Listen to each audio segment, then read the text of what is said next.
والله العظيم لازم تشتغلي وانت قاعده في البيت. كل اللي عليكي ان انت هتاخدي المنتجات دي من شركه مكه. ال 500 جنيه دول هيبقوا 1000 و2000 و3000 و10000 لو حبيتي.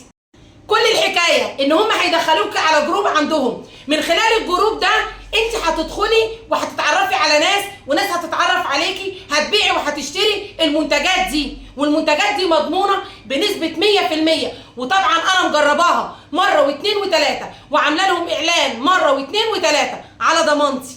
برضه بتبيعي للمحافظات. ازاي يا ام عمر هروح للمحافظات؟ يا حبيبتي زي ما انت وانت مكانك، انت بس هتجيبي الزبونه مثلا او الزبون اللي هيطلب منك المنتجات، هتوصليهم ببعض، هم من خلالك هيوصلوا لبعض وهيوصلوا لهم، لانهم عندهم توصيل لكل المحافظات. عندهم كل حاجه، منتجات تجميل، منتجات منظفات، كل اللي انت عايزاه هتلاقيه. يعني اساسا التسويق بالنسبه لك مش هيكون صعب، بالعكس خالص. انا جربت قاهر الدهون ده، مش عايزه اقول لكم بيعمل ايه في الدهون. كل حاجه كل حاجه، بوتاجازك، الحيطه، الارضيات، كل حاجه عندك.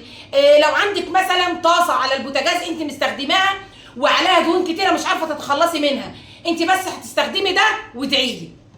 عطر الحرم المكي، انا مش عايزه اقول لكم ريحته عامله ازاي، خيال. انا مش هتكلم عنه، بس اللي هتشتريه وتجيبه واللي استخدمه فعلا خيال.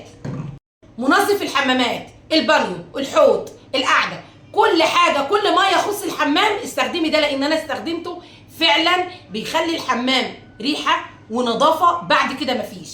ادخلي بقى على كل الخشب اللي عندك صالون، عندك اوضه نوم، كل ما هو خشب ده بيخلي الخشب في حته تانيه. هسيب لكم اللينك بتاع الصفحه بتاعتهم عندي في اول تعليق، تواصلوا معاهم، واي حد يتواصل معاهم يقول لهم انا من طرف شيف ام عمر، ان شاء الله يكون لك نصيب وتشتغلي من البيت وتكسبي، والازمات واي ظروف تعدي عليكي ما تحسيش بيها، وان شاء الله ربنا يرزقكم جميعا.